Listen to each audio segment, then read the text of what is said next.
অসত্যের কাছে কভু নত নহে শির, ভয়ে কাঁপে কাপুরুষ, লড়ে যায় বীর। এমন একজন বীর হচ্ছেন আমাদের দলের ভাই।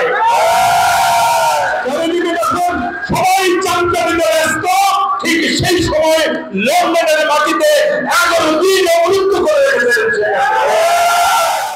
হাসিনার। হায় রে হায় চামচা,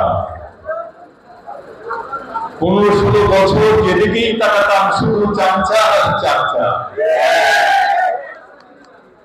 টেলিভিশনের পর্দায় তাকালে চামচা, মোবাইলের স্ক্রিনে দেখলে দেখি চামচা। হযরত বানিয়ে ফেলবে, উনি নাকি হযরত। আপা আপনি হলেন হযরত, আপনার মাঝেই বরকত। আমি এর মধ্যে সিলেটে একটি প্রোগ্রামে এসেছিলাম, সেদিন কথা বলেছিলাম কিনা আমি জানি না। একদিন কি মনে করে টেলিভিশন তো খুব একটা দেখা হয় না, হঠাৎ করে দেখি যে টেলিভিশন একজন এমপি বক্তব্য দিচ্ছে। আমি কান পেতে শুনলাম। কি বলে এমপি সাহেব? তিনি বলছেন, আমার একদিন শখ হলো আমি পদ্মা সেতুর কাছে যাব। এরপর আমি পদ্মা সেতুর কাছে গেলাম। তারপর পদ্মা সেতু তখনও কমপ্লিট, পদ্মা সেতু 2-3টে স্প্যান বলে লাগানো বাকি আছে। আমি পদ্মা সেতুকে জিজ্ঞেস করলাম, ওহে পদ্মা সেতু, তুমি যে দাঁড়িয়ে আছো, স্থির ভাবে দাঁড়িয়ে আছো, তুমি কি শুধু ইট পাথরের তৈরি না? তোমার জীবন আছে, তোমার প্রাণ আছে, তোমার কথা আছে, তোমার কি আত্মসম্মান আছে? পদ্মা সেতু বলল, অবশ্যই আছে।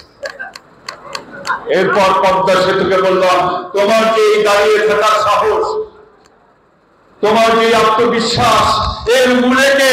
তখন পদ্মা সেতু লাফ দিয়ে উঠে নাচতে নাচতে বলল, শেখ হাসিনা, শেখ হাসিনা, শেখ হাসিনা।